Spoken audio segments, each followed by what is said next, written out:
And that's what we did. After all, we started, as you know, out of our accountant's office, and a friend's garage is where we stored the stuff. And so that's how we started. And so whatever we had, we'd try to sell. And if we could sell it, then we could eat. It's very good, you know. And did you and Ernie, as you progressed, did you have planning meetings or decide, well, twine isn't doing so well, we're going to move into this? And No. What it was, the problem was this was right after the war, and there was a huge shortage of merchandise. So as a result, you couldn't get anything, and then we weren't a big distributor. We had no contacts, and so it was very difficult for us to get anything. So whatever we could get, we sold. And what we did was we were planning, and my brother was good because he'd sold before the war. You know, he was a pilot during the war, and he came back, and he was doing fine. And well, the problem was getting merchandise to sell, because if we could get it, we could sell it. And my brother was very good at that. So that was the big problem. Then of course, within a year, we merged with another small company. And at that time, we had 12 garages, I think, that we stored our cartons in. So, we really grew rather rapidly within a year or two. So it was very good so our planning was to just get merchandise so we could sell it, and then we could make a living. So 12 garages, that was quite a bit.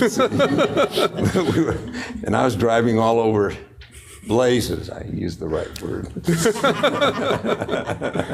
looking to do it, because I was the deliveryman, the accountant, and it was very interesting.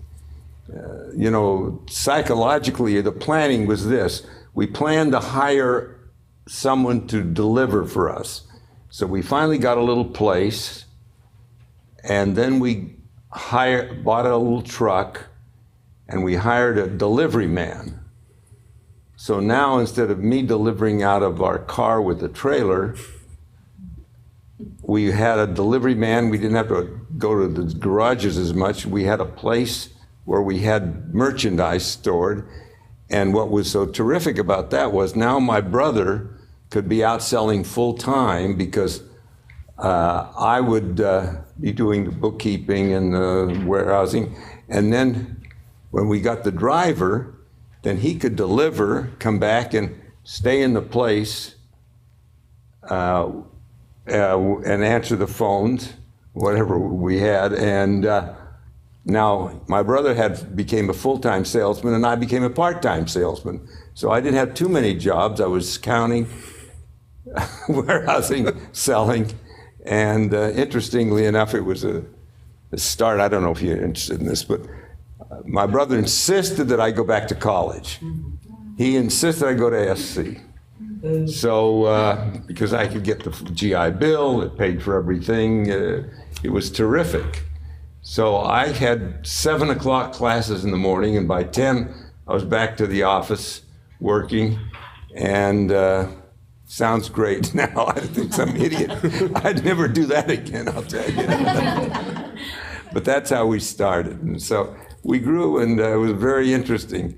We grew so fast with the two companies when we merged that the one fellow who was one of the owners, he says he can't take it. It's growing too fast. And so he sold out to us immediately. So now we had 3 owners, and so all of a sudden we owned 2/3 of the company. And then a few years later, Harry Miller, the other guy, he sold out. So then my brother and I owned it. So crazy, but I attribute it all to my brother because he insisted I go to school all the time. So it was a way to avoid working by going to school. And so Ernie was in the Air Force, and then you were in the Army. How long were you in the Army? I wasn't in the Army that long. You see, what happened was my brother volunteered when the war started, and I was only 17, see. So I graduated high school when I was 17, and so then I went to work, and then I went to work at Lockheed. because we had to, when my brother went in the Air Force, I had to stay home with my mother who had a rheumatic heart and I was supporting. And then they kept, and I worked at Lockheed, and they kept saying that, oh, you got to work, it's all this. And I hated it because I'm an 19-year-old kid, and God, everybody was going to the Army. It was World War II, and so I was smart enough to work the graveyard shift at Lockheed, so I wouldn't be seen. I hated it, and I was fortunate enough to be drafted, I thought, so it was hysterical, because I thought, this is great, I'm finally going to get taken no matter what. And they did, they drafted me, even though my mother's home alone sick, and my brother's in the Air Force. They took you, boy, they needed infantrymen. So the next thing I know is I go in, I said, see, I've got all of this background, I did all the accounting, I want to be a clerk. And they said, great. You're going to be intelligence and reconnaissance platoon, and that's what you're going to train for. So wait a minute. So the next thing I know, I'm at Camp Hood those days. Now it's Fort Hood, Texas, and I'm learning to be a lead scout, intelligence and reconnaissance. That means infantry, and you're out scouting. I don't do that. But however, you do when you're in the Army, as y'all know. And I forgot to mention Texas, I think. I'm sorry, James. There's Texas right there. Where's all my boys from Texas? How come you're alone? He's the Lone Star. They're all out making sales calls, and I think some are at lunch. You were good when you said they were all out making sales calls. That was very foolish. That's where you stop. Stop there. That's very foolish. So that's where you went to Brian boot camp? Porter's, That's where you went to boot camp? Brian Porter's in town, so he's cracking the whip right now. Well, just tell Brian he's got to be listening to me. Okay. So that was where your boot camp was, Mr. Wilson? Well, boot camp is, please, that's the Marines and Navy. What we were in camp. And that's where we went. Boot camp. Come on. I'm not in the Navy. I look at a ship and get sick. So, anyway, that's the story. So yeah, the basic. We were specialized in, and we had to learn how to drive jeeps. We had to learn intelligence, map reading, and all that stuff. So it was interesting. And then the next thing I know is I'm shipped to New Jersey to go overseas, but they don't send me back to another division, 70th Infantry Division, and we studied to go over. And the next thing I know is I'm on a ship. We land in Marseille, my outfit, and then we come up on the line, the fall of '44, I guess it was, and. I remember when you talked about the ship, and you had shared a story with me where you were on the deck not feeling so well, and someone ordered you. Want to hear that story? Well, so you want to hear a funny story or not? Yes. Okay, well, I look at a ship and I get seasick, see, and they were smart enough. I knew an old guy from World War I. He said, the first thing you do is you get the top bunk, because you don't want the people getting seasick on you. So I got on the top bunk. I was smart.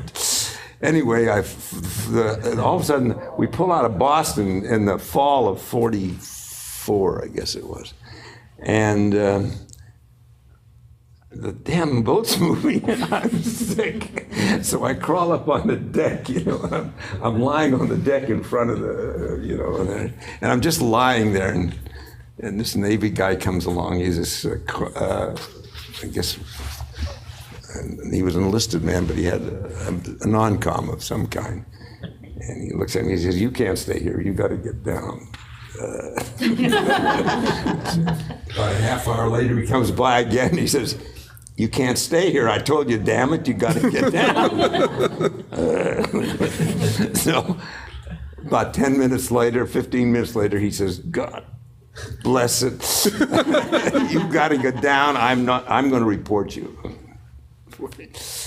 Finally, he says, comes by and he says, he says, I'm going to have you court-martialed if you don't go down. And I look up at him and said, listen, I'm a private in the infantry. We're going over to combat. What are you going to court-martial me to? I just stayed there. About 24 hours later, I got up. And I finally, somehow I managed. I think they got me over there anyway. I was really tough. Sicker than a dog. Real hero. So anyway, that's my. You don't want to hear these stories. That's one of my favorites. Anyway, so what do you want to talk about? Well, this morning we're talking about the importance of a button and how that you wouldn't think about it, but the role a button can play in one's life. Well, it's very, we used to do patrolling and we're the regimental reconnaissance, so we would patrol behind the enemy lines, or we'd go out in front of the lines, or we would man the observation post during combat. And we ended up there, first 3 days that we had combat, we had 40% casualty, so it was not a, but anyway, we ran into some SS Mountain troops, and it was a tough deal. But anyway, further on, we were sent up the end of the Battle of the Bulge, and we got there and we were put in the Patton's Army, and I don't know if you ever heard of that, and we were all in. And then we started the next, and I guess it was in January, we were up in the Hagenau Forest, and we were on patrol, and in the winter you wear a greatcoat, it's heavy coat, and you wear all these clothes, and in the back of the coat there are two buttons, two on the coat, and so all of a sudden the Germans spotted us and started shooting 88s at us, and all of a sudden I get hit by a piece of shrapnel. I think I still have a piece of it here, and it hits me into the button in my coat, right in the back.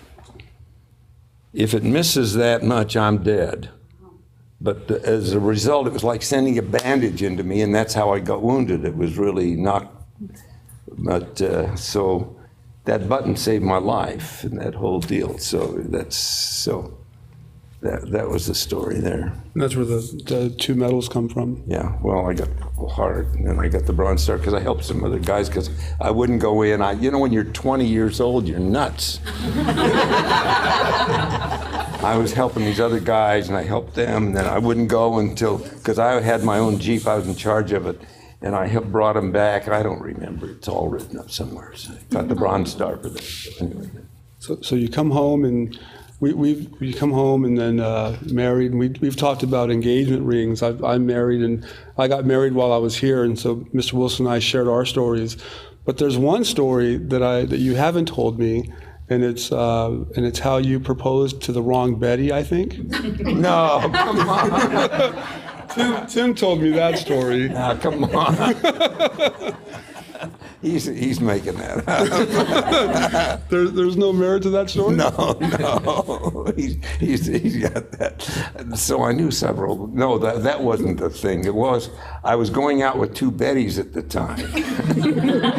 I didn't propose the wrong one. I proposed the right one. But, but when you're going out and they're both Betty, you never make a mistake. They never, ever. Right? I was smart. I never got into trouble. So that's what he meant. You could write a letter to Dearest Betty. But my mother my first wife got even with me. She gave me a gorgeous watch. I don't have it on. And it says, with love, Betty. And it was a beautiful watch. I thought that was great, Except then I said, if something happens to me, you can give that watch to anybody. So she was just even smarter than me. Those women are always that way. Isn't that right? Well, anyway, that's a story. So there was never a What wrong happened one. about the earnest packaging? You want to talk about me? You want to talk about this wonderful group of people here Absolutely. that all of you make up this company, and we're all in this together. And I really appreciate each and every one of you, and every one of us are important. And that's the most important thing in this, that we got to realize that each one of us, no matter what your job is, helps this company grow and helps it make a living for all of us. So I want to thank everybody that's listening. I know you got suckered into it. I'm really sorry, but he forced me. So anyway, that's a story. One more thing. Everyone here has either gone through an inventory or is going or ready to go through an inventory. And I was told a story about Ernie, your brother, that in the early days, Ernie would put a white glove on, and on the weekend would go out in the warehouse, and he would slide his hand across the top of the boxes. And it did two things. One, it He knows. Mark knows. One, it allowed him to know how the inventory was turning. But number two, and most importantly, he didn't want to send out inventory to his customers that wasn't clean. So that's one. And then the second, I had an experience with Mr. Wilson, and I've told you this before. We were walking through our warehouse here in LA, and we have several doors in our warehouse, bay doors. So we're walking through, and on our way back, Mr. Wilson flags down a forklift driver. The driver pulls over, and he says to him, back on, I think it was 12, back on 12 or 13, there's some strapping sticking out on the ground. Will you go and get it? So the driver goes out. That could be dangerous for a forklift to go by and hit that. So the driver goes to get it. So we start to walk again, and I looked at Mr. Wilson and I said, how did you see that? And he looked at me and said, how didn't you see that? And that started me on walking through warehouses looking. So where does that come from, and how did that certainly sets a standard for all of our warehouses. Well, where does that come from? I think it comes from my mother. She was trained us pretty good. She was a huge woman, almost 5 feet. But had big black eyes, and she could take one look at you at 60 paces and you'd freeze. So, but you just didn't mess up. But the main thing about a warehouse or anything is that when a customer comes in, he takes a look. And if your place is a mess, guess what? That doesn't impress them at all. We're here for our customers because the customers make us possible. And when they see the place looks good, and they see all of us happy, and they see us that we're there to help them, then we can do a good job for everybody. And that's the whole deal, because he's done such a great job with the warehouse, I'm telling you. Just really, because I've been talking to him, right? And he's done a super job. This is Mark Hamilton in our warehouse. Yeah, he's just, am I right, Mark? Yes, sir. Have we cleaned it up pretty good? Okay.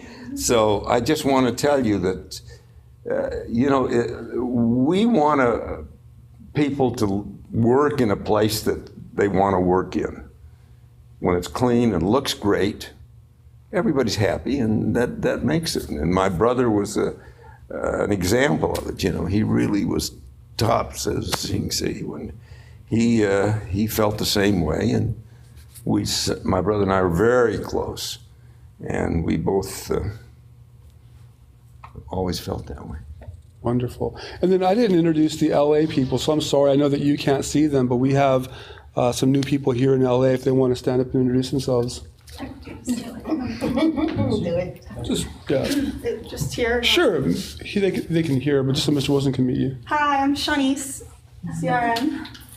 Do I need to come around too? Am I good? You're You want to fine. be seen? Oh, okay. Stand behind them. Okay. That was All of ours is in the Good, right. Way to start the show. Good, good. I'm Shanice, CRM. Mike Cook, CRM as well. And I'm Heather. I'm in expediting merchandising. Good. Terrific. Thank you. Thank you. How about the new people there? Do I Yeah, know? we went through all of them. They all stood up. That's good. Well, thank you for joining us. Going forward, we'll do this once a month, the last Tuesday of the month at the same time, and we'll send out email alerts so everyone knows about it. And if you haven't had your inventory, good luck. And if you have, thank you for all your hard work. Well, I want to thank everybody for this boring problem, but it's just one of those things that we get stuck with all the time. So don't worry. It only happens once a month. Thanks a million. Thank you.